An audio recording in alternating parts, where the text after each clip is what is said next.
Todo lo que yo digo sale. No hay una que yo haya fallado. Licenciada, ¿por qué usted no se ha salido del PRD, ese partido de ladrones, de miserables? Porque los dueños de los canales de televisión son los que manejan el sector eléctrico, los dueños. Las hidro, los dueños de los canales de televisión son dueños de las distribuidoras de los medicamentos. Y yo los he atacado de manera directa. ¿Cómo es tu relación con Nito y Gaby? Yo te busco mi celular ahorita mismo, Nito bloqueado, Gaby bloqueado. No les hablo. Familia, el episodio de hoy, ya saben quién es, diputada legendaria. Tenemos a la diputada Zulay. Ella, además del podcast, nos trajo una edición de su libro, No me van a callar. Así que esto lo vamos a rifar. Yo voy a poner los stories. Vamos a hacer así. Miren el podcast, pongan atención. Yo voy a hacer preguntas y la persona que las responda y que la JCJ interna escoja, se lleva este libro. Igual, quiero que sepan una cosa. Cuando vean este libro, cómprenlo, pídanlo.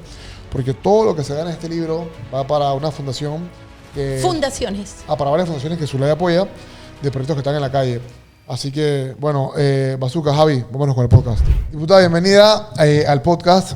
Un honor tener posiblemente, muchos dirían que a la mujer más revolucionaria de la política panameña. ¿Cómo le va? Bueno, muchísimas gracias, Oli, por darme esta oportunidad. Bueno, sí, soy una mujer realmente revolucionaria. Creo que nací con eso en mis genes desde que era chiquitita. Mi mamá fue educadora, me llevaba a todas las marchas, me llevaba al Magisterio Panameño Unido, a la Escuela Venezuela. Desde los 7 años aprendí a vociferar con una cartulina de cartón y decía corruptos abajo, no sé qué, militares, bueno pues. Y la primera canción creo que me aprendí fue Un pueblo unido jamás será vencido. Y mi papá, pues que en paz descanse. Mi papá fue abogado, fue sindicalista, gremialista, luchador, fue procurador y lo exiliaron en los años 80 cuando quiso investigar un peculado de unas viviendas que nunca se construyeron, que creo que fueron alrededor como de casi $300 millones y seguros sobre esas viviendas que nunca se ejecutaron. Y cuando mi papá dijo, los voy a meter presos porque se han robado los dineros de la Caja del Seguro Social, le tocó un exilio. Que bueno, eso le pegó muy duro a mi familia y realmente ahí yo aprendí lo que es el estudio, porque yo me acuerdo que yo le decía a mi papá, papi, ¿pero por qué lo hiciste? Yo le decía si teníamos una casa bonita, clase media, mi mamá educadora, ahora que te fuiste al exilio, imagínate mi pobre madre dando clase privada con 2, 3 trabajos como profesora, porque quedamos sin nada. ¿Tú sabes lo que es quedar sin nada? Entonces mi papá me dijo, bueno, si yo no peleo por ustedes, no va a haber democracia en el país. Y nunca se me olvidarán sus palabras cuando dijo, hija, ante las armas, ante el poder, ante la influencia y el dinero, recuerda que solamente al hombre y a la mujer le queda su inteligencia. Con eso nadie te lo va a quitar. Y mira, de ahí me dediqué a estudiar. Yo no te diría cuántas becas me gané, porque en aquel entonces yo estaba en el IPA cuando mi papá lo exiliaron. Fue muy triste, nos quedamos sin casa. Mis tías, porque somos una familia muy unida, nos dieron un pequeño apartamentito, de verdad. Ahí dormíamos en la sala, mi mamá, mi hermanita y yo. Yo tuve que ayudar a mi hermanita, yo le llevo 9 años con los deberes escolares. Me acuerdo que la directora del colegio en aquel entonces nos dijo que mi promedio no era tan bueno, y que si no se pagaba porque no había plata, no había dinero, mi papá se fue al exilio, mi mamá educadora, tú sabes cuánto ganan los educadores. Me dijo, bueno, nada más había para pagar una matrícula, iba a ser la de mi hermanita que era la más chiquita, y eso entre toda la familia, tú sabes, haciendo la vaquita, pero no alcanzaba para mí. Entonces la directora en aquel momento dijo, bueno, si usted sube su promedio, la becamos. Mi promedio era 4,2. No era tan bueno. En ese momento, claro. En ese momento, 4,2. Entonces me becaron en el IPA y me recuerdo, pero yo tenía que hacer mis trabajos sociales. Yo tenía que ser la guatera, llevar el agua, recoger las toallas de la piscina. Lo que siempre me acuerdo era que cuando habían los saraos, yo creo que tú no habías ni nacido, era de truenos y relámpagos. Eso era como la moda, ¿no? Truenos y relámpagos. Y a mí me tocaba poner el tax. El tax era claro, que eso ya no se hace, pero claro. Sí, y cobrar el dinero y después hacer las cuentas. Y bueno, eso era mi trabajo social. Y de ahí me gradué de la escuela hasta que mi papá finalmente llegó. No teníamos plata, pero mi papá siempre dice que todo trabajo es honrado. Entonces mi papá se dedicó a meterse en Darién, a sembrar y en aquel momento, sí, a sacar madera para poder sobrevivir. Y bueno, yo seguí en la escuela, yo me iba a Darién con mi papá y le hacía los cálculos y que bueno, papi, ¿cuánto se sacó en esta semana? Entonces veníamos, él vendía, en aquel momento era legal. Claro. Ya ahora es ilegal, ahora no se puede hacer, porque ahora hay que respetar sobre todo la naturaleza, pero era lo que había para sobrevivir. Y bueno, si yo te contara, porque todo el mundo ve que Zulay la diputada, no, Zulay viene de una familia extremadamente humilde. Mi abuelito, que era el papá de mi mamá, Chuncay Lu, después se cambió a Luis Lu para poder casarse con mi abuelita, que era chiricana, de familia noble, Nove, no noble, no Nove. Mi abuelito vendía verduras en el mercado en Puerto Armuelles. Después hicieron una pequeña barrotería que se llamaba Natalia, que era el nombre de mi abuelita. Y de ahí surge mi familia, vendiendo legumbres, vendiendo dulces, vendiendo, bueno, claro, todo tipo de pan. Pero con eso logró mi mamá educarse en Chiriquí, en escuelas públicas, donde mi mamá también se ganó todo el tipo de becas. Llegó después a la Universidad de Panamá y estudió matemáticas. Mi mamá se graduó como educadora y como profesora de matemáticas, becada. Y mi papá, que también es de Chiriquí, que conocí a mi mamá en la misma escuela porque los dos son de Concepción, Bugaba. Se conocieron de chiquito, pero mi mamá no le hablaba porque dice que mi papá parecía una hormiguita, era muy chispa, ¿no? Daba risa, ¿no? Era revolucionario. Entonces mi papá, pues sí, se divorciaron sus papás, se le murió la hermana. Mi papá lustraba calzado. Es más, dice que se metía a boxear, pero parece que no era muy bueno. Y se graduó de la Normal de Santiago. En la Normal de Santiago, pues, él vivió la gesta del 9 de enero. Y después, posteriormente, se reencuentra con mi mamá en la Universidad de Panamá, donde él estaba estudiando Derecho y mi mamá estaba estudiando Matemáticas. Fueron 5 años novios y después de 5 años, tú sabes, la forma tradicional, claro, se casaron. Y después que se graduaron, entonces me tuvieron a mí. Y aquí estoy. O sea, es una historia de verdad de lucha, de sacrificio. Mi papá, cuando estuvo en la universidad, fue amigo de Floyd Britton. Conoció a Floyd Britton, quien posteriormente murió torturado en Coiba. Dice que quiso estar en la toma de Cerro Tute, donde murieron 2 señores. Ahí lo tengo en mi libro, en homenaje a mi papá. Y en aquel momento Padilla Vélez, que después fue dueño del Siglo, le dijo, no, Rafael, tú no puedes venir porque tú nada más tienes 16 años. Tenía mi papá en aquel momento, pero él quería irse a tomar, claro, Cerro Tute, donde murieron 2 personas. Y después, en los años 80, cuando le tocó ser procurador, y fue exiliado. Ahí sí, de verdad, la vivimos muy mal, porque perdimos todo. Tú sabes lo que es perder todo. Por eso que yo le decía a mi papá, ¿por qué tú tenías que ser el más valiente? ¿Por qué tú tenías que salir? Papá, quedamos en la calle, o sea, sin casa, sin nada. Pero mira, eso te refuerza el carácter. Eso me obligó a mí a estudiar, ganarme la beca en el IPA, hacer mi trabajo social y me gradué con un buen promedio. Creo que fue 4,6.8, casi 4,7. Súper bien, con honor. Es que la beca me exigía que era de 4,6 para arriba. Todos los bimestres, si yo bajaba mi promedio de 4,6, yo perdía mi beca. Y o sea, no había plata, no había, claro, dinero. Cuando tú pierdes todo, lo pierdes todo. La gente no sabe lo que es vivir en un exilio sin tu papá. La gente no sabe lo que es que tu mamá tenga 2 trabajos y de clases particulares para poder sobrevivir. Mira, yo, ahora da risa, ¿no? Y la gente dice, ay, pero estabas cuidando la dieta. Yo tenía 14 años. ¿Tú sabes lo que le pega a una niña de 14 años?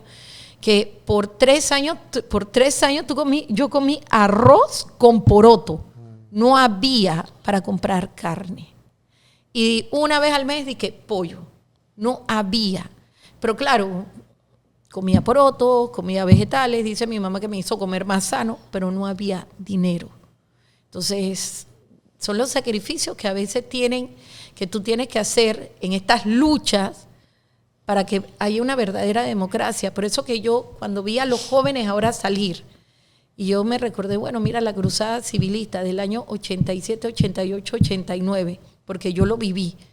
El exilio de mi papá, que fue en el año 82, 83, 81, 82, 83. Tener a tu papá por tanto tiempo, no tener dinero, no tener para la escuela. Y mira, no me da pena, porque los uniformes, como tampoco había, lo que habían amistades de nosotros, que estaban en 5º año, por ejemplo, yo estaba en 3er año, me donaban los libros de ciencia, porque yo me gradué de ciencia, y decían, bueno, para que no compre, me daban el de química, me daban el de biología. Y uno no dice eso, porque cuando uno está chico, tú sabes, uno se siente como afligido, no tienes a tu papá, no tienes tu mamá, todo el día no está aquí. Pero yo estudié con libros reciclados, con uniformes prestados, con una beca, sin mi papá, y cuando regresa mi papá, me fui a trabajar con él a Darién. Esa es la historia de sacrificios y lucha. Lo que pasa es que yo lo digo y la gente siente a veces que no, pero Zulay es muy dura. No, lo que pasa es que yo me tuve que endurecer ante las circunstancias, ante los infortunios de que casi pierdo a mi papá. Es más, yo me acuerdo cuando mi papá, ay, pobrecito, de verdad, que Dios lo tenga en su gloria, él lo mandaron a la comandancia. Y mi papá decía, le decían, renuncia o te matamos. Y le pusieron una pistola aquí. Y él decía, déjenme hacer una llamada. Dice, renuncia o te matamos. Y él decía, bueno, tengo 2 posibilidades. Si no renuncio, me mata. Y dice que ya le tenían la ambulancia diciendo que él se había suicidado. O sea, todo eso iban a decir que él se había suicidado, se había puesto loco. Y decía, o mejor renuncio, tengo que irme afuera porque igual me van a matar. Entonces, la gente no sabe lo que es una dictadura. Y sobrevivo y estoy aquí para mi familia. Claro. Gracias a Dios hizo en ese momento, denunció, renunció, se exilió, regresó y pude tener a mi papá hasta el año 2020 que murió. 7 de septiembre del 2020. Y una pregunta, Zulay, en ese proceso, cuando tú terminas ya te gradúas y todo lo demás, ¿dónde te nace ese sentimiento de volverte política? Yo creo que nosotros hemos respirado, crecido y desarrollado en la política toda nuestra vida, aunque no era parte de un partido político. Mi papá nunca quiso ser PRD. Toda mi familia se inscribió cuando yo me inscribí, porque yo sí admiraba la labor de Omar Torrijos en el sentido de que él recuperó el canal de Panamá, y para mí eso es algo muy grande. O sea, nosotros tenemos el canal, tenemos el activo, las escuelas, los estudios, todo lo que Omar Torrijos, me leí la línea de Chuchu Martínez, de verdad, y me inspiró muchísimo. Mi papá se puso muy bravo, tuvo casi como 6 meses que no me hablaba. Me dijo, Chuleta Zulay, Floyd Brito, mi amigo, 2 primos que sé que mi papá desaparecieron y están sus nombres en la Comisión de la Verdad, todo, donde se los llevaron de Volcán, nunca más aparecieron. Y me decía mi papá, yo no puedo, hija, ¿por qué usted me hace eso? Y yo le digo, papi, pero es que eran otros tiempos, no fueron los tiempos de Omar. Ahí está donde tú me contaste, fue lo que tú me contaste a mí de Rubén Darío Paredes, Manuel Antonio Noriega, todo ese Estado Mayor que te obligó a ti a renunciar y que amenazaron de que si tú no renunciabas te quitaban la vida, que iban a decir que tú te suicidaste. Y bueno, papi, no eran los mismos tiempos. Pero bueno, al final él respetó mi decisión. Él estaba muy orgulloso de todas las cosas que yo hice en vida. Yo sé que lo vio, claro. Él en el cielo debe estar feliz. Cuando peleamos los nefastos reavalúos, ¿te acuerdas que nos iban a quitar las casas? Que eso era una cosa espantosa, que íbamos a pagar de por vida impuestos de bienes inmuebles, que logramos, gracias a Dios, suspenderlo para que la Nati no llegara y dijera, no, tu casa no vale 30.000, tu casa vale 80.000, 120.000, 300.000. Y después que tú le pagabas al banco, de por vida le pagabas al gobierno. Bueno, gracias a Dios eso lo paramos y logramos bajar los impuestos de bienes inmuebles, que antes eran 2.10 y ahora para la primera vivienda es 0.5. O sea, son luchas que mi papá vio en su momento. La lucha de los animalitos de la calle, incluso a mi papá aparece en un video conmigo donde dice, Zulay, toda la vida le gustaron los perritos, los gatitos, teníamos hasta un zoológico en la casa donde se rescataban animalitos, y son recuerdos que uno se lleva, ¿no? De todas las cosas que en vida me legó y me enseñó mi papá, y no dejo a mi mamá de lado, que aunque ahora mi mamá está bastante mayor, Pero mi mamá, yo aprendí fue con mi mamá, porque como educadora, tú sabes que los educadores siempre han sido de lucha. Cuando vino la reforma educativa que querían hacer con el expresidente Aristides Royo, que después renunció y dijeron que era el gargantazo de Royo, me recuerdo que mi mamá estuvo 6 meses en la calle, y esos 6 meses yo tendría 7 años aproximadamente, y vi a mi mamá que vendían ni que tamales, arroz con pollo, lavaban los carros, y siempre decían, un pueblo unido jamás será. Esa era la canción, nunca se me olvida. Esa fue la primera canción que yo me recuerdo, la primera canción que yo me aprendí, la primera canción que yo canté. Así que si tú me dices política, toda la vida. De partido político, a partir entonces del 2011, que me inscribí en el PRD. Y bueno, hasta la fecha. Cuéntame que mucha gente de repente quiere saber cómo es estar allí en tu curul, como estás en la asamblea con todos esos diputados alrededor, que ciertamente se ponen como que a decirse sus verdades o se ponen a atacar entre ellos. ¿Cómo es esa dinámica cuando tú haces de repente esas acusaciones o de repente revelas algo, das tu postura? ¿Cómo es la dinámica antes y después de esos momentos tan...? Uno solo ve en internet o en la tele los gritos, pero no ve de repente lo que pasa antes y después. Bueno, yo te puedo decir que con la mitad de los diputados de la bancada no me hablo. No me hablo. Tengo 4 años que no me hablo con ellos. En el periodo pasado hubo un no a la reelección. Sí, me acuerdo. Y éramos como 27, 28. Solamente quedamos 7 viejos. Y todos los demás nuevos. Y casi la mayoría de los nuevos han sido contaminados, pero es que quedó uno, que es la manzana que contamina todo. Que incluso al principio le hablaba por cortesía, todo. Bien, no había problema. Pero cuando yo comencé a ver que este señor que se llama, le dicen Malicio, Voldemort, el innombrable, el gato, el miau miau, el micho, bueno, de todo, ¿no? Que tienen 1000 apodos, comenzó a cuadrarse con leyes que yo no estaba de acuerdo con el gobierno de Nito Cortizo, porque es bonito ser oposición cuando no es de tu partido, pero siendo de tu partido ser oposición es mucho más duro y no es fácil. Y yo lo he acusado y he sido más dura que incluso los diputados independientes. Y yo se lo digo a Juan Diego, a ti te tratan mejor que a mí, porque por lo menos a ti te discuten las leyes, a mí ni siquiera me las discuten. Y tengo proyectos buenos, el proyecto 420 para regular y rebajar los intereses bancarios, porque tú sabes que Martín Torrijos despenalizó la usura, y cuando Martín despenalizó la usura, los bancos y financieras ponen los intereses que les da la gana, porque no hay una regulación. Ellos aquí hablan de ley bancaria, eso no es ley bancaria, esto es un decreto, eso está aquí en mi libro. Estamos hablando tengo un proyecto, el 046, desde el periodo pasado con Varela para rebajar la luz eléctrica, que es la ley 6 de 1997 que puso el Toro Pérez Valladares. Y yo le dije, oye, eso hay que ver, modificar la ley, porque estamos hablando de monopolios que tienen Naturgy y ENSA, que son las distribuidoras que nos facturan, los monopolios que tienen las hidroeléctricas y las termoeléctricas, que son las que generan y producen y que toman nuestra agua, las hidro sin pagar ni un centavo, y las termo que utilizan el diésel y el búnker, y estamos hablando de hidrocarburos que te van a enfermar y atentan contra tu salud. Eso solamente modificar, no les da la gana. Le dije, vamos a modificar la ley orgánica de la Caja del Seguro Social para hacer compras directas con los medicamentos y se benefician 2 millones de cosas tan sencillas y simples que se pueden. No les da la gana de hacerlo. Pero siempre que, ay no, porque Vinicio no lo permite, ay, porque Vinicio habló con Gaby, no lo permite. No, pero, y ya de ahí, entonces, comencé a ponerme brava, y yo decía, bueno, aquí por las buenas no pasa nada. Es como los manifestantes que ya los llevan a mesas de diálogo, los llevan a mesas de mareo y al final no hacen nada. Bueno, así me puse en la asamblea. Bueno, me fui con varios del sector transporte, peleamos la rebaja del combustible, pusimos el proyecto 808 para rebajar el combustible, le hicimos meeting, incluso me cerraron la puerta de la asamblea con los del sector transporte. Los del sector transporte vinieron y quitaron el candado porque ni a mí me dejaban entrar, imagínate.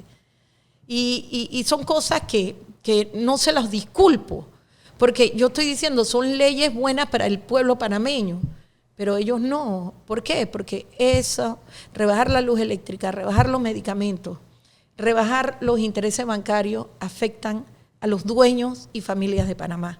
Entonces, ellos no quieren irse contra los dueños o familias de Panamá, porque me imagino, uno, porque tienen miedo, dos, porque pensarán que les pasan factura política, y tres, se atenta directamente con los intereses del gobierno que representa Nito Gaby y Vinicio Robinson.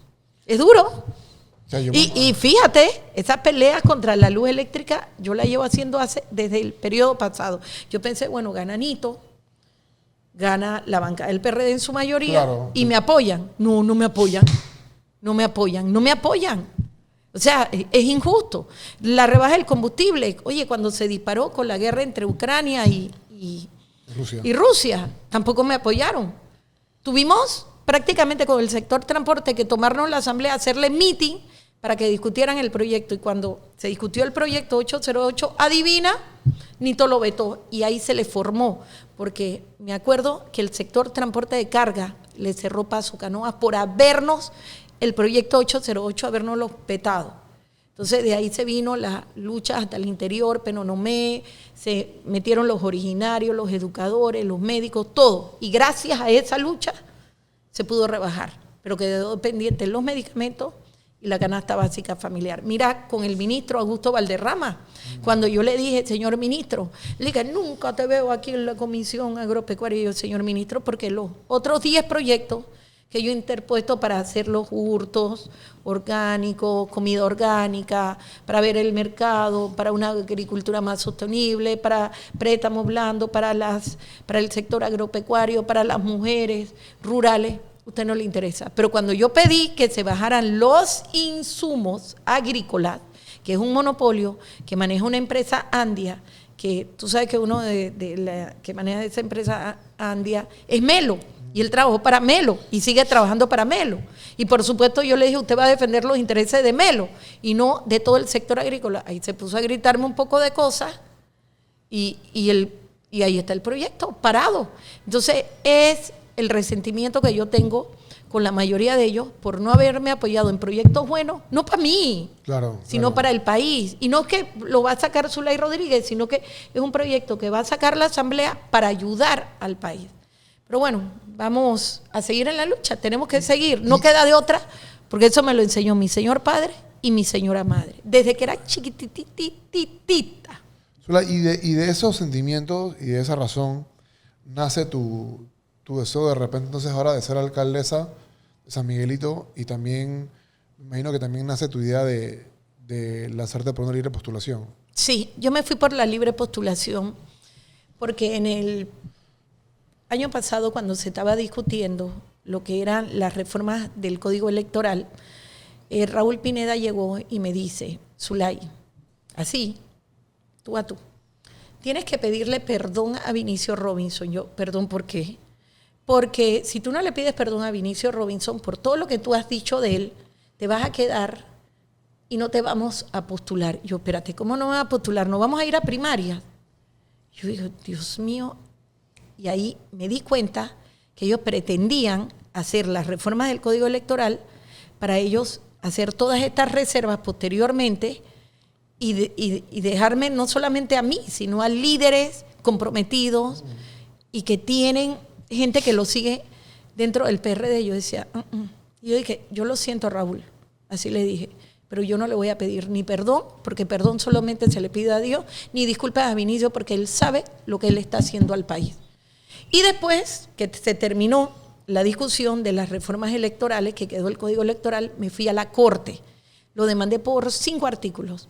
Y de esos 5 artículos, para que hubiera paridad, igualdad, también para las mujeres, que si se le daba un fondo a la Secretaría de la Mujer y a la Juventud, también se le diera a las personas con discapacidad. Pero había un artículo en particular donde yo estaba pidiendo que todos los puestos de elección, tanto para representantes, concejales, alcaldes, diputados y presidentes, se fueran a primarias, a elección dentro del partido, y que no fuera por dedocracia.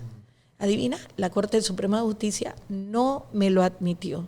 Y yo, bueno, yo no tengo más nada, me voy por la libre postulación. Y de ahí es que por eso yo me voy por la libre, porque yo sabía lo que ellos iban a hacer. Y efectivamente, fíjate, después en San Miguelito, él agarró las 7 curules para él, para poner él, las personas que él quería, agarró la curul para alcalde.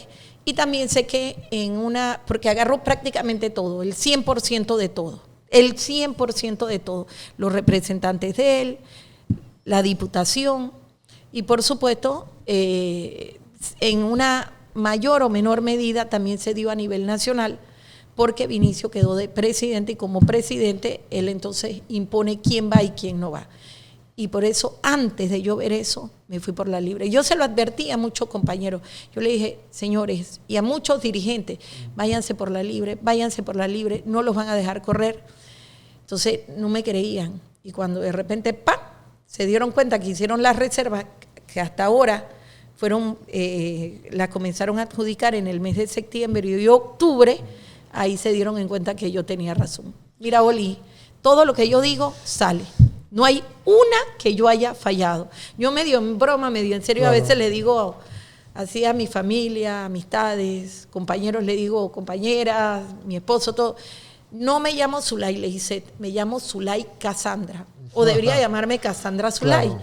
Cassandra era una profetisa que si tú lees la Ilíada y la Odisea, Cassandra era la hija del rey Príamo, el rey troyano. Entonces, ella era una princesa de la que se enamoró el dios Apolo, pero como ella no le correspondió en sus sentimientos al dios Apolo, entonces Apolo le dijo, te maldigo, dirás la verdad, pero nadie te creerá. Wow. Entonces, a mí me pasa lo mismo.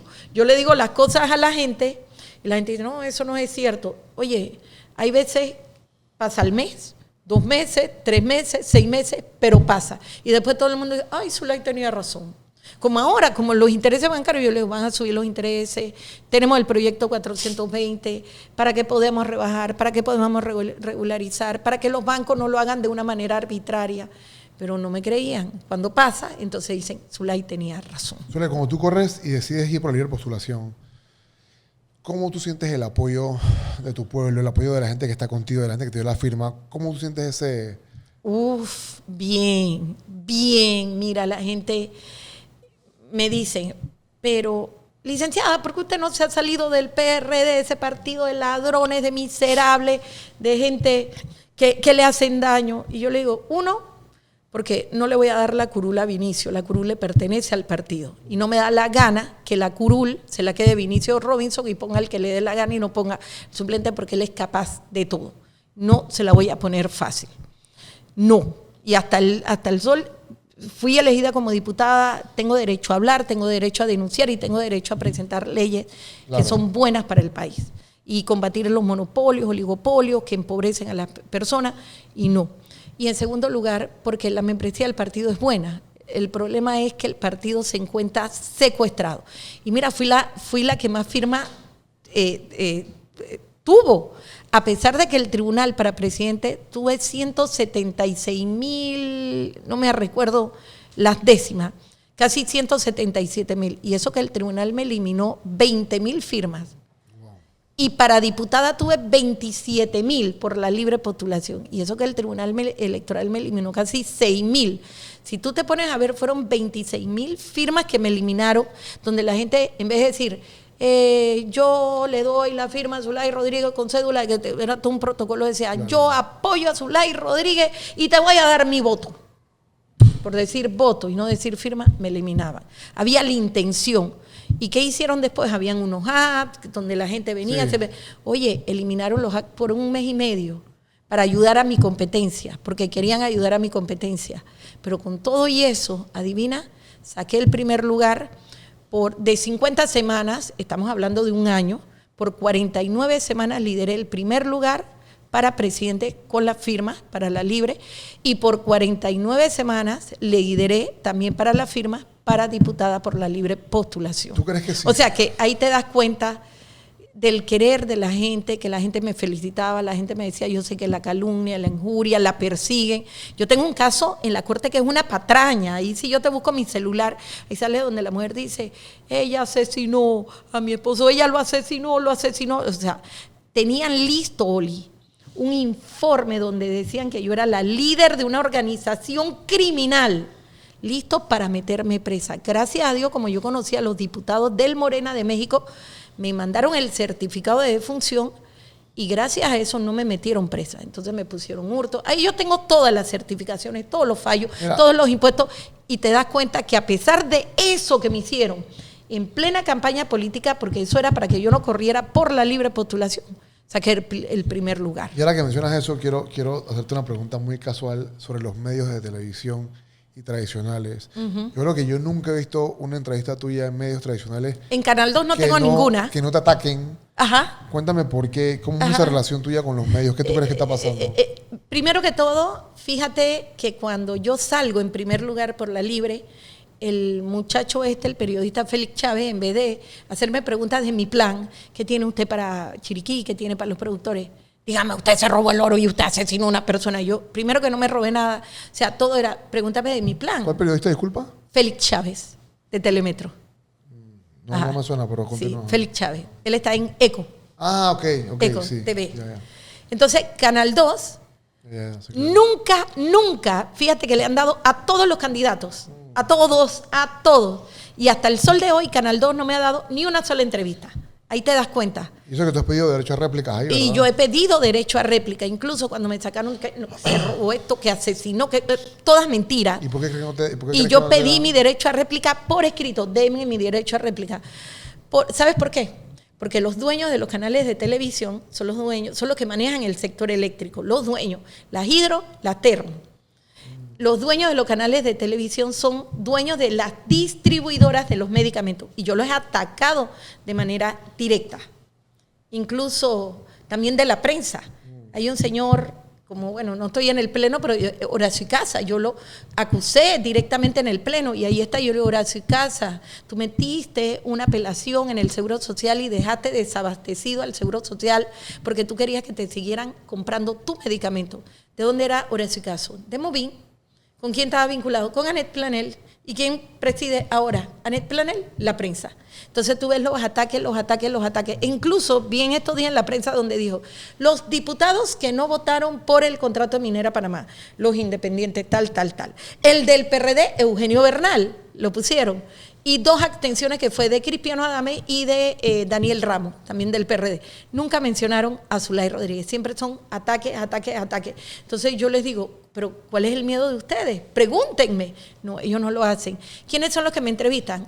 La radio, los medios alternos, los podcasts como el tuyo que me dan esta oportunidad para venir y hablar, de que me conozcan, que sepan quién es Zulay Rodríguez. Claro. Y por eso te lo agradezco, porque ningún medio tradicional, a excepción de Next TV, Canal 21, son los únicos que me han dado siempre, no el derecho a réplica, incluso me han dado la oportunidad de tener un programa los domingos por Canal 21 a las 9 de la mañana, que es Next, que yo pago, ese es mi canal, nadie me dicta mi línea, yo hablo en contra de la minera, en contra de la persecución que tiene el gobierno, en contra de Nito, de Gaby. He permitido a las personas que están hoy judicializando, que me dicen lo mismo, me dicen, Zulay, no me dan oportunidad de los canales alternos, me están persiguiendo, el Ministerio Público me tiene esta patraña. Yo le digo, ven al canal y yo te doy la oportunidad. Entonces, toda esa gente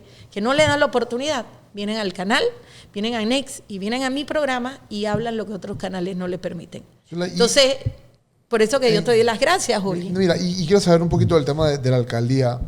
Ahí, ¿qué tú has visto ahí en San Miguelito que tú dices, sabes qué, yo puedo hacer un mejor trabajo? Mira, no es como el municipio de Panamá. El municipio de Panamá estamos hablando de $300 millones. Ese municipio se lo va a pelear todo el mundo.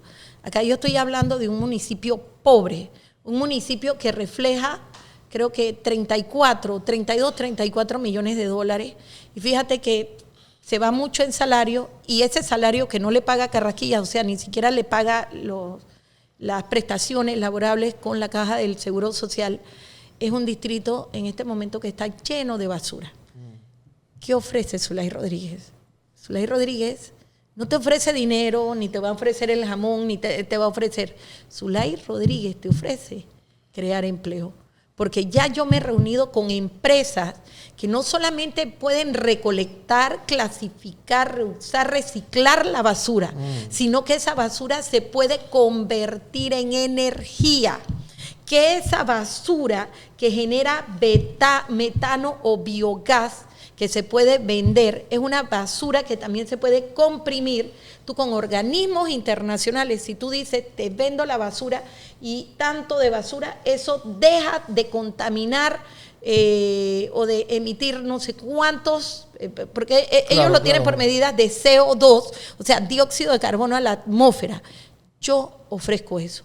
Yo le ofrezco a San Miguelito el teleférico. Yo tengo plan A y plan B. Dios primero, ojalá, presidencia, porque tú siempre dependes del gobierno central. Claro. Pero si no se gana la presidencia, ya nosotros hemos hablado con una compañía que está dispuesta a que se le dé la concesión y hacer el teleférico. Es decir, que no tenemos que poner ni un solo centavo. La rehabilitación del lago Los Andes para hacer el dragado, para que convertirlo en un lugar ecoamigable. También San Miguelito no tiene parques. Tú tienes que ir hasta Brisas, a las nuevas barriadas que se han hecho para parquecitos que no son bonitos, son áreas verdes, pero ¿por qué solamente en esa parte de Brisas del Golfo? Claro. ¿Por qué no en Victoriano Lorenzo? ¿Por qué no en Mateo Iturralde? ¿Por qué no en San Isidro, en Omar Torrijos? ¿Por qué no lo podemos hacer en Belisario Frías, en Belisario Porras? ¿Por qué no lo podemos hacer también en Villalucre? ¿O lo podemos hacer en José Domingo Espinar? ¿Por qué no lo podemos hacer en los 9 corregimientos? ¿Por qué no podemos ayudar a los muchachos con el deporte? ¿Cómo lo podemos ayudar? Claro. ¿Cómo podemos ayudar a los comedores infantiles? Y créeme que yo soy una mujer dinámica y creativa. Si algo me enseñaron a mí, y mira, cuando yo entré a San Miguelito por primera vez, la gente decía, ay, Dios mío, eran unos monstruos. Eran 3 diputados, Raúl, Leandro y Miki Alemán. Eran unos monstruos. Son unos monstruos. Ey, el que salía en San Miguelito porque es un monstruo político. Oye, y yo, donde yo me fui la primera vez, yo me fui de casa en casa, y yo le decía a la gente, ¿cuál es tu propuesta? Yo te diré la verdad. Y la gente dice, ¿y eso cómo se come? Yo, pero un diputado puedes perder la casa, te pueden aumentar los impuestos, claro, la luz eléctrica y todo. Y yo voy, las medicinas, los monopolios, yo te diré lo que está pasando, yo te diré porque no puedo sola. Pero adivina, en ese momento estaban los nefastos reavalúos. Ya estaban haciendo reavalúos en San Francisco, en Bellavista, Betania, e iban a ir con todo. Hay personas que le hicieron reavalúos. Personas que su casa costaba 50,000, 60,000 y de repente llegaron y que les quedó costando 300,000, 400,000 de oficio. Qué locura. Que tú no estabas vendiéndole al banco, o sea, llegaban. Yo decía, ¿cuál es el procedimiento? ¿Cuál es la metodología? Esto se puede utilizar como una, no venganza, como algo político para después quitarte sí, claro, tus propiedades. Por supuesto. Y yo les decía, yo voy a pelear contra los... Oye, estuve 3 años y ningún medio me dio a mí, tú sabes, la oportunidad de decir cómo te iban a quitar. Yo tenía los panfletitos y yo iba donde las comunidades. Sí, con un busito y en las calles y en la radio diciéndole, oye, hasta que vino el decreto, nefasto decreto 130 que se dio, porque eso fue un gol que metieron a través de la descentralización, nunca se me olvida, artículo 69 de la descentralización que permitía que la NATI revalorizara la casa. Eso es un asunto fiscal, claro, y lo metieron en la descentralización, que era un asunto municipal. Eso se llama gol legislativo, eso está prohibido. Es más, lo demandé en la Corte y la Corte no me aceptó mi demanda. Pero gracias a Dios, porque siempre he dicho la verdad, nos fuimos a la casa de Varela. Yo no sé si tú te recuerdas. Y allá Varela nos recibió con el SPI, nos agarramos, pam, pam, pam, ahí salió revolcón. Y gracias a esa lucha que hizo el pueblo panameño, me acuerdo que estaba conmigo al lado el difunto profesor Carlos Zavala, logramos quitar los nefastos reavalúos, ¿qué nivel, Carlos Zavala? Suspenderlos y rebajar los impuestos de bienes inmuebles sobre las casas, residencias, apartamentos, terrenos y fincas agropecuarias. Mira, los productores no saben, pero se les exoneró las fincas agropecuarias hasta la suma de 350,000. Antes, tú solamente no pagabas impuestos hasta la suma de $30,000. Esa era la ley, hasta $30,000. Después de 30,000 tenías que pagar impuestos. Claro, si no entraba la exoneración de los 20 años o los 15 años, después eran 10 años, Pero una vez que se te acababa tu exoneración de 10, 15 o 20 años, ibas a pagar impuestos de bienes inmuebles porque te ibas a revalorizar después de la suma. Bueno, subimos la exoneración de las casas hasta 125,000, o sea, hasta que... Y fíjate que las casas de intereses sociales, ¿cuánto cuestan ahora? 60,000, 65,000, o sea que hubieran pagado. O sea, aquí nadie iba a tener casa. Esto iba a ser como en varias partes de Europa y Estados Unidos. En Estados Unidos tú pagas después del banco los impuestos. ¿Cuándo tienes casa? Nunca. Bueno, eso iba a pasar, pero la lucha lo hicimos. Y eso fue lo que yo le prometí a San Miguelito, decirles la verdad. Y mira, salí la primera vez, la más votada, la segunda vez, fui la segunda diputada a nivel nacional más votada, me ganó Juan Diego, pero yo salí en segundo lugar también en San Miguelito. Y bueno, ahora esperando pues, Dios primero, la alcaldía, que me ayude el electorado, porque voy a agarrar un municipio en pobreza. En pobreza. Estamos hablando pobreza, pobreza, pobreza, que hay que levantarlo de la nada. Eso va a ser ahorita mismo como dicen los gringos, el challenger, claro. Como dice. Eso reto. Va a ser el reto que yo tengo que hacer, levantarlo. Y, por supuesto, pedirle que también nos apoyen para diputada, porque mi suplente, Félix, es de la misma línea que yo. Sí, claro. Luchar por lo social, por lo justo, por lo equitativo, porque no haya monopolios, oligopolios, rebaja de la luz eléctrica. Hay cosas que no voy a poder lograr en este quinquenio, nada más nos quedan 5 o 6 meses. Yo he interpuesto 200 proyectos de ley, todos buenos.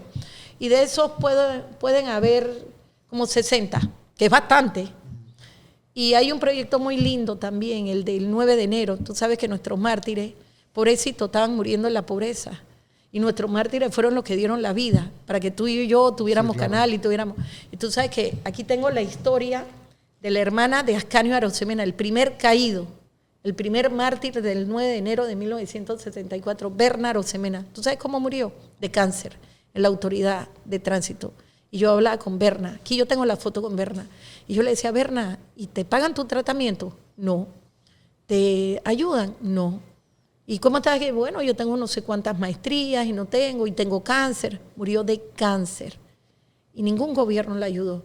Y yo le prometí a Berna, antes de morir, y le prometí a mi papá, que también estuvo en la gestor del 9 de enero, que yo los iba a ayudar con una ley para que los mártires, sobrevivientes de los mártires y sus familiares tuvieran una pensión vitalicia, se les pagara sus becas, tratamientos médicos, medicina. Bueno, la ley se hizo, no porque Nito quisiera. Yo la presenté finalizando el periodo de Varela, pero Varela se fue y no la pudo objetar. Tú sabes que cuando pasa una ley y pasan los 30 días, tú puedes pedir que pase por insistencia. Y cuando vino Marcos Castillero, que fue el primer presidente de la Asamblea en el periodo de Nito, yo le dije, Marco, Nito no se ha dado cuenta, pero ya Varela no lo objetó, pásala por insistencia. Y él mandó una nota a Marcos Castillero, que le tengo que agradecer, y pasó el proyecto para ayudar a los familiares de los mártires el 9 de enero por insistencia. ¿Sabes? Con lo que nos vino Héctor Alexander, que no había plata. Yo le decía a Marco, ¿cómo que no había plata? El ministro de Economía y Finanzas, ¿no? Sí, el ministro de Economía y Finanzas, Héctor. ¿Cómo que no hay plata? Si los mártires, gracias a Dios, tenemos los activos. Y yo le digo, Marco, mándale. Yo era vicepresidente. Mándale una segunda nota. Yo no la puedo firmar, mándasela tú. Entonces yo redacté y Marco vino y firmó. Y dice, ay, Dios mío, pero mándala, Marco, mándala. Y gracias a eso pasó esa ley. Porque Nito no le quedó de otra. Porque no quería ayudar a los héroes, mártires y familiares del 9 de enero. La firmó, por insistencia tuvo que pasarla por Gaceta, la reglamentaron, pero mira, ayer me reuní con Leonardo Muñoz y con varios, que el más chiquito, yo le decía, el más peladito, tiene 68 años, y el otro, que es Leonardo, tiene 80 y algo de años. Y yo le digo, ¿y ya les pagaron? Dije, no, todavía están esperando. Supuestamente el primer pago de esta ley, ¿qué pasó? Esto fue en el 2020, esta ley es del 2020, 2021, 22, 23. Lo están esperando para el otro año, que es 2024. Imagínate, gracias a ellos. No tienen eso aguantado. Sí, no les paga. Pero ayer me reuní con ellos y le digo, bueno, Si no le paga, yo voy a pedir cortesía de Osala el día 8 de enero para que le dé pena a Nito, le dé pena a Héctor Alexander, le dé pena a los ministros de que sí ayudaron a una minera a robarse los activos, pero a los mártires del 9 de enero, que el canal nos representa 4.000 millones de dólares, a ellos no les da ayuda. En otros países, tú sabes que los mártires son objetos de turismo, o sea, son objetos de Sí, celebración. Son héroes, claro. Son héroes y la gente los lleva y las casa y firman autógrafos y el gobierno los ayuda. Aquí no. Entonces, estas son la clase de lucha que mi suplente, bueno, Félix Q, va a seguir haciendo, que yo espero. Y bueno, que me den esa oportunidad para ayudar a San Miguelito y levantarlo, porque estoy con un municipio pobre que vamos a levantar de la nada para convertirlo en la próxima Comuna 13 de Medellín. Zulay, ¿cómo es tu relación con Nito y Gaby? Los tengo bloqueados hace 3 años. 3 años, bloqueados. Si yo te busco mi celular ahorita mismo, que lo tengo cargando, sale Nito bloqueado, Gaby bloqueado. No les hablo. Es que yo soy, no sé si es una particularidad, soy muy sincera y digo la verdad. Hay gente que no le gusta, pero a mi electorado sí, yo me respondo a mi electorado. Claro. Entonces, para gente mentirosa, yo le dije a Nito con lo de la minera, traidor, mentiroso, vendepatria. No puedo. Lo siento mucho. Me sacaron una foto que me saqué con Nito, creo que fue cuando acababa de tomar posesión. Y yo le digo a la gente, ustedes son malos. Ustedes me están sacando, ¿y por qué no dicen que tengo 3 años que no le hablo? No quiero saber de Gaby, no quiero saber de Nito, por todo el daño que le han hecho al país. Y con esto de la minera, menos. Zulay, ¿cómo tú ves los otros candidatos presidenciales? ¿Tú qué opinas de tu competencia? Mira, aquí cualquiera puede ganar. Yo sé que a Martinelli lo están persiguiendo y es una justicia selectiva porque Gaby quiere sacar a su competencia y ganar por forfeit. Y no va a ganar. Y sé que están utilizando la Corte y están utilizando Ministerio Público para tratar de sacar a Martinelli. Y eso no es correcto. No es correcto y yo jamás compartiré eso. Si alguien va a ganar, que sea en buena lid y en democracia y no por forfeit ni poniendo procesos falsos y amañados. Eso yo jamás, Oli, jamás. Porque mi papá fue perseguido en una dictadura, mi mamá también, y yo jamás podré aprobar nada de esto. Dejen correr al hombre. Si gana, gana, y si pierde, pierde. Pero aquí, si algo pasa con Martinelli, con esta justicia selectiva, esto está para cualquiera. Porque los candidatos que antes estaban arriba, claro, ahora bajaron. Y los candidatos que antes estaban abajo, ahora subieron. Hablemos. Y eso, yo te lo digo porque yo he visto encuestadoras muy serias que me han dado los números para algunos diputados, para las alcaldías, también la de San Miguelito y para presidente. ¿Qué opinas? Quiero saber qué opinas de Martín Torrijos, que también es PRD. Traidor. Metió las hidroeléctricas, dio las concesiones. Ahí hay incluso un artículo de la prensa, no es que la prensa sean mis mejores amigos, pero estamos hablando de hace más de 10 años. Dio un montón de concesiones, en ese momento eran 65, y las hidro secan los ríos, no hay agua, el 90% se lo llevan para generación de la energía, producción de energía, que nos cuesta carísimo, no pagan ni un centavo del agua, y encima de eso hicieron negocio. Mira, la minería, tiene razón Juan Carlos Navarro, le doy toda la razón. Lo que hizo con Río Indio, lo sacó de la cuenca hidrográfica en la ampliación del Canal de Panamá por los intereses. También ahí dio un montón de concesiones mineras que hoy están demandando otras concesiones en la Corte Suprema que él dio cuando él fue presidente. Él firmó el TLC, el Tratado de Libre Comercio, que va a empobrecer a los productores. Ya los veré el otro año. Hoy se están quejando con los originarios, ya veré el otro año cuando comiencen a importar toda esa comida de afuera con tóxicos, con químicos, con un montón de enfermedades. ¿Quién firmó eso? Martín. ¿Y quién firmó para despenalizar la usura, para que los bancos y las financieras pusieran los intereses que les dio la gana a través de un decreto? Martín Torrijos. Entonces, no puedo compartir lo que Martín Torrijos hizo en el pasado, que ha perjudicado a los agricultores, ha publicado el medio ambiente, con la hidro, con la minería, con el TLC a los productores agrícolas y sobre todo también con el sector energético. ¿Por qué? Porque yo sé que el Toro nos impuso la ley 6 de 1997, que privatizó, pero Martín nos trajo la hidro. Y otra cosa, esto está explicado aquí en este libro, no me van a callar. La ley orgánica de la Caja del Seguro Social, la ley muerte, la ley 51 del 2005. Tú sabes que nosotros nos jubilamos con el sistema solidario, 60% de nuestro salario. Pero adivina, Oli, él cambió la ley para que viniera un sistema nuevo, el sistema mixto o de cuentas individuales.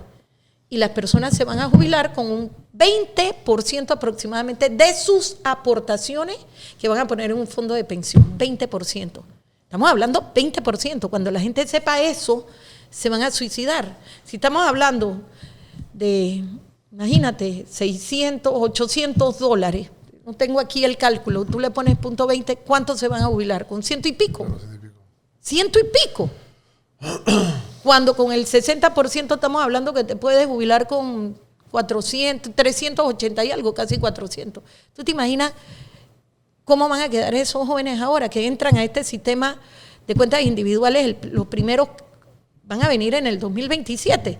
¿Y quién lo hizo? Martín Torrijos. ¿Y cómo tú ves a Lombana?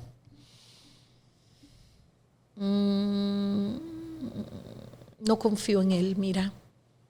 No confío en él por su relación con Federico Humbert, con Quijano, con Alberto Alemán Subieta, con Movín, los Planels. No confío en él, porque fíjate lo que hizo con la minera. Tenemos las declaraciones ahí donde decía apoyo a los trabajadores. Hasta el suplente decía que no podían, que la minera no podía cerrarse. Y después, ¡pam!, cambia de opinión. Pero él critica mucho a la clase política de la Asamblea. Está bien, critícalos, no hay problema. Pero lo que es la clase pegada al Ejecutivo, Federico Humbert se autojudicó un contrato cuando era contralor para su familia. Eso se lo prohíbe la ley orgánica de la Contraloría por varios millones, 100 y pico de millones. Y él dijo algo, no.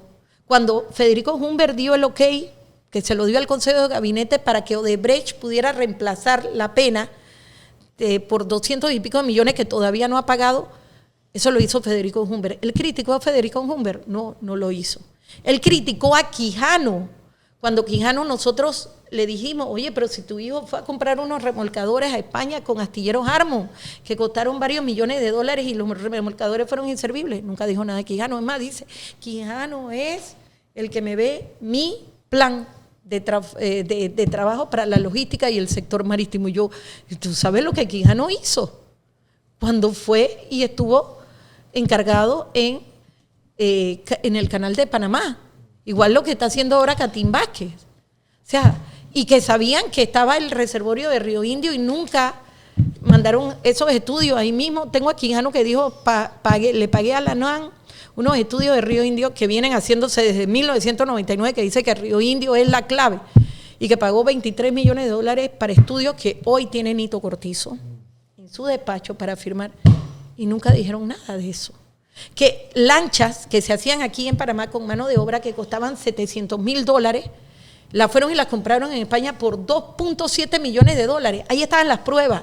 Nosotros fuimos a la Procuraduría. ¿Y qué hizo el procurador de aquel entonces? Absolutamente nada. Entonces me dirás, ¿Lombana ataca a Quijano? No. ¿A Federico Humbert? No. ¿A Planels y a Movín, de donde él viene? No, no lo hace. Entonces no confío en él. O sea, ¿tú crees que Lombana no es un independiente como él se autodenomina? No.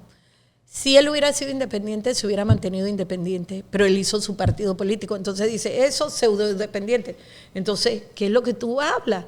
Yo me fui del partido PRD, me fui por la libre postulación porque no estuve de acuerdo con lo que el PRD estaba haciendo. Eso es un acto para ellos de alta traición, no de rebeldía, alta traición. Pero tú siendo independiente, diciendo que era independiente, que la fórmula era independiente, haces tu propio partido.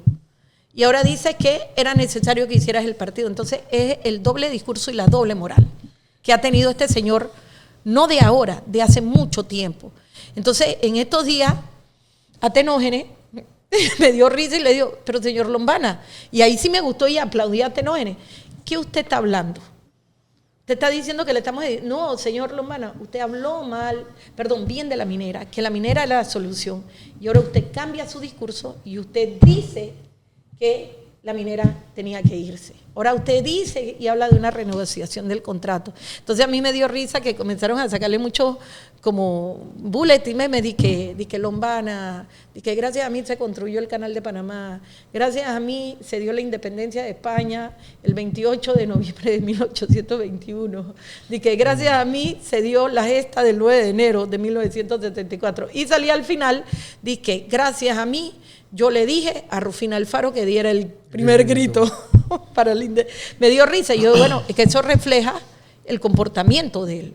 Entonces, mira, a mí me sacan puras cosas personales, y disculpa, puras calumnias, injurias, cuestiones que mi esposo, o sea, a él, y está bien, ni a él, ni a Martín, ni a ninguno de los candidatos deben meterse en su vida privada e íntima. Yo no estoy de acuerdo. Yo siempre he dicho que la familia se respeta, pero a la única que le sacan de la familia, que insultan a mi esposo, insultan a todo mi familia y se meten hasta con mi hijo que es autista, porque se metieron en una plataforma, se burlaron de mi hijo, lo llevé aquí nada pasó, es a donde ridiculizaban a mi hijo, o sea, se burlaban porque mi hijo lo escupieron cuando estaba en la escuela, porque yo tenía una posición y la sigo teniendo, de que tiene que haber una regularización de las personas que vienen de afuera. Yo no soy xenofóbica, pero hay que conocer el perfil de quienes entran aquí al país. Claro. Y si de verdad van a crear empleo, bueno, todo eso. Y te digo, ellos nunca los tocan en su parte familiar. A la única que atacan en la parte familiar es a Zulay Rodríguez. Y mira, yo nunca me meto con ellos en lo familiar. Nunca me meto con nadie porque para mí la familia es sagrada. Pero para ellos, yo lo que los critico es en su actuar político. Zulay, ¿y qué opinas tú entonces de Rómulo Rux y su alianza con Blandón? Yo pienso que a Blandón le hubiera ido mejor solo que con Rómulo. Yo pienso, porque esto de Rómulo marcaba bastante bien, pero con lo de la minera bajó, de los números que yo he visto. Entonces, creo que Blandón debió haberse ido solo. Mi opinión personal. Ok. Y te iba a hacer una pregunta que también me interesaba mucho saber, era que la relación... dime. Lombana, se me olvidó. Claro, él critica mucho los cónsules, todas estas cosas, pero él fue cónsul agregado con Martín y él se le pagó su maestría completa en Washington. Entonces, yo nunca he escuchado que él diga, devolveré lo que se me pagó de mi maestría. Y acuérdate que las universidades en Estados Unidos, yo lo sé porque mi hija más grande se ganó una beca. Mi hija más chiquita se ganó una beca deportiva y que mi esposo es el fiador. Y que eso lo he dicho y tiene una carta compromiso de pago. Dan clase en la mañana como hasta el mediodía, pero nunca dan clase de noche. Entonces, como tú ibas en la mañana hasta en la tarde, 4 o 5 de la tarde con el horario, y como ibas en la noche, sí, las universidades no dan clase en la noche. Entonces, eso es el doble discurso y la doble moral que yo digo, en un gobierno PRD. Que el gobierno PRD lo trató bien. Claro. A mí el gobierno PRD lo que ha hecho es perseguirme, montarme procesos falsos, o sea, no me pasan los proyectos, no me los discuten, me insultan, me sacan memes y le pagan a plataformas digitales para a cada rato, tú sabes, ¿cómo se dice? Descalificarme. Claro. Diciendo lo bonito. ¿Qué vaticinas para el candidato del PRD, Gaby Carrizo? Detrás de la ambulancia. Mira, haga lo que haga. Sacará el PRD, va a sacar los representantes, diputados, alcaldes, pero para presidente no, aunque quiera sacar a su contrincante por forfeit a través de una justicia selectiva, de la Corte, del Ministerio Público, haga lo que haga. Aunque apueste por un fraude electoral, acuérdate que el magistrado del Tribunal Electoral pertenece a Vinicio Robinson, tú lo sabes que hubo un trueque entre las magistradas, entre María Eugenia, y eso Panamá todos lo sabe, y que hay el secreto, no, el secreto que todo Panamá sabe. Y hubo el trueque y Luis Guerra, que es el magistrado, Él es de Vinicio, él apostará al fraude, pero ni con fraude. El fraude tú lo ganas cuando es muy reñido, pero cuando va a ser como él, ese muchachito le viene. Aunque tenga a Julio Spiegel, tenga que su cuñado, que hayan ayudado a Julio, que tú sabes todo lo que han hecho, todos los negocios. No gana. No sé cómo está, porque de aquí a 5 meses pueden pasar muchas cosas. Lo que sí te puedo decir es que él no gana. Mira, yo creo que esta elección que viene es muy interesante por la cantidad de gente que está corriendo, la cantidad de figuras que hay. El PRD, Gaby, apuesta a la división, pero ni con división. A la división del país, tú dices. No, división con todos los candidatos. Por eso, o sea, sí. Claro. Él apuesta, pero no gana.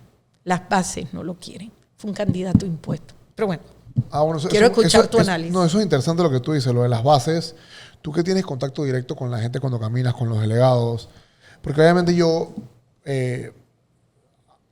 me mantengo en un círculo un poquito más pequeño, digamos, y hablo directamente con los candidatos que todo el mundo tiene su opinión de parte de los números. Pero por lo menos tú que eres PRD y tú que caminas y estás con el partido per se, ¿qué te escuchas adentro? Delegados que están nombrados en el gobierno me dicen a mí, Zulay, tengo que cuidar mi trabajo, pero Gaby no va. Incluso cuando yo pedía las firmas me decían, mira, estoy en el gobierno, me da miedo, tú sabes cómo es el tribunal, que el tribunal... Yo, no, pero es secreto. Dice, no, pero te voy a poner a mi esposa, a mis hijos, mis hijas, a mi tío. Entonces me buscaban toda la familia y me firmaban. Y ellos me decían que no iban a votar por Gaby. Es más, en lo que yo caminaba, y te estoy hablando que yo caminé Santiago, Los Santos, La Tabla, Penonomé, Agua Dulce, Tarien, Bocas del Toro, Changuinola, San Blas, Panamá, Chorrera, Arraiján. Mira, ¿dónde no caminé? Y todos, de 10 personas, yo podía estarme entrevistando, yo soy mi mejor encuestadora, de 200 a 300 personas. Vamos a decir, saquemos de 10 personas, 9, de 10, 9 me decían, voy a darle raya a Gaby Carrizo. Y eso fue antes de la minería. Me decían, detesto a Gaby Carrizo, odio a Gaby Carrizo. O sea, yo nunca había escuchado que el propio PRD dijera lo odio, lo detesto. Es mentiroso, nos han tratado mal, le mintió al país. Es más, gente fundadores del partido me decían, soy fundador del partido. Y estoy avergonzada y avergonzado de la conducta de este muchacho que nunca fue PRD y Nito nunca fue PRD. Y ahora vienen a hacerse que son los que son más PRD y que son torrijistas. Que era lo que me decían, que eran unos oportunistas, así me decían, que eran de esas plantitas que te succionan. Era la palabra que me dijo una vez una señora, que eran unos chupasangre. Todos esos calificativos le ponían a Gaby Carrizo. Por eso yo, Zulay Rodríguez, que caminé por un año, 50 semanas, 49 semanas, me mantuve en el primer lugar. Y los números hablan por sí solos. Y es el mismo caso cuando hablan de encuestas. Por eso te digo que tú no sabes quién puede ganar aquí. Por ejemplo, teníamos a Mireya y teníamos a Martín Torrijos. ¿Qué pasaba? ¿Qué decía Martín? Yo gano. ¿Y qué decía Mireya? Mis encuestas son de carne y hueso. Y todas las encuestas daban que Martín ganaba. ¿Y quién ganó? Mireya. Cuando vino el caso de Mimito, de Juan Carlos Navarro y de Juan Carlos Varela, siempre ponían a Juan Carlos Varela de tercero, y de repente, ¡pum!, Varela ganó. Y ha pasado en otros países, en Guatemala con Jimmy Araya, Milei, en Argentina nadie, total desconocido, ¡pam!, llegó. Esto puede pasar en estas elecciones. El que tú menos piensas, el que puede ganar. Pero Gaby no. Gaby no. Eso sí te lo digo. Gaby no.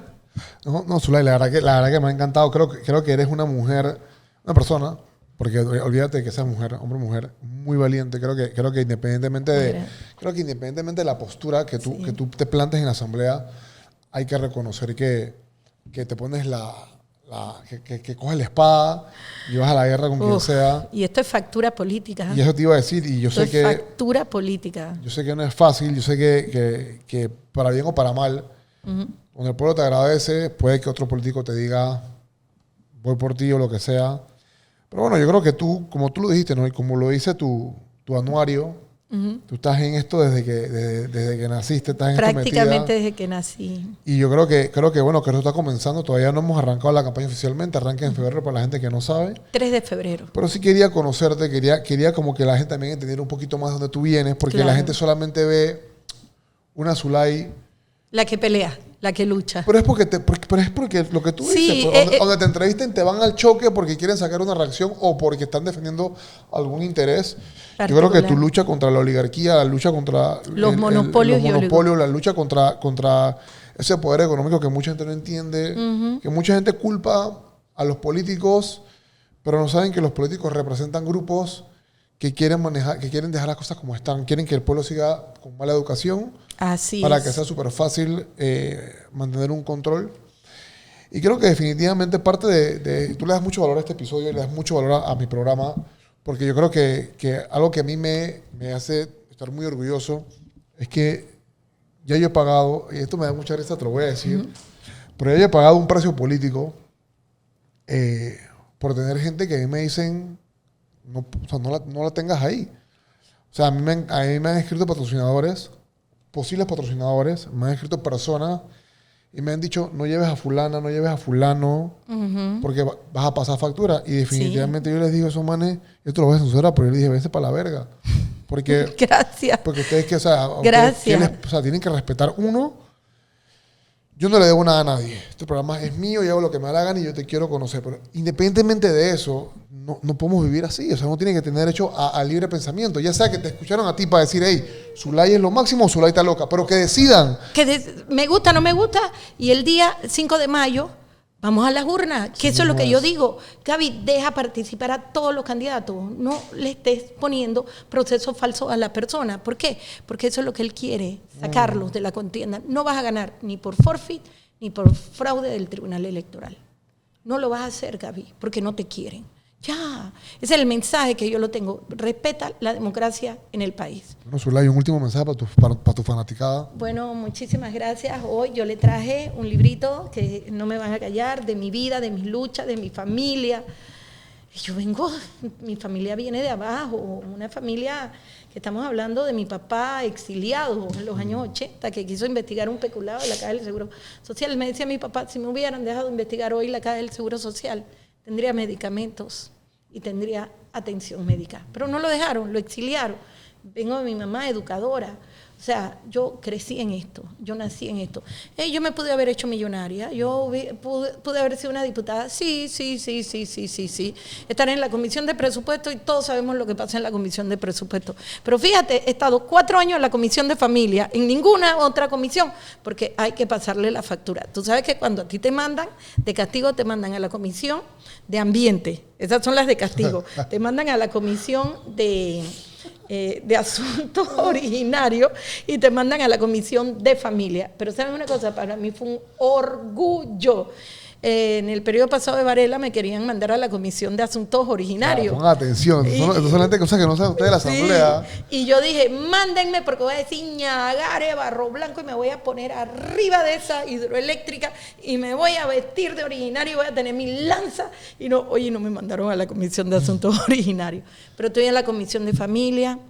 Esa comisión nadie le daba importancia, la tenían como la Cenicienta, se levantó, acuérdate que de ahí salieron muchas investigaciones como lo de los niños que habían sido violados en los albergues, las migrantes que fueron violadas en Darién, los hombres asesinados, bueno, todo eso que se supo la nación salió de la comisión de la familia, porque mira, mujeres valientes nos atrevimos. Así que una comisión pobre que levantamos es igual. Quiero ir a San Miguelito, quiero un municipio que ahorita mismo no tiene nada y que queremos levantar, que sabemos que lo vamos a levantar. ¿Por qué? Porque tenemos esto, lo que Dios nos dio, y siempre le digo a todos los jóvenes, no dejen de estudiar, y el estudiar es la clave del éxito, porque obtienes conocimiento y el conocimiento es poder. Estamos ready. Muchísimas gracias, bendiciones. Muchísimas gracias. Gracias, Oli. Perfecto. Oye, ¿y el librito? ¿No lo vamos a rifar? Sí, pero vamos a hacer el intro.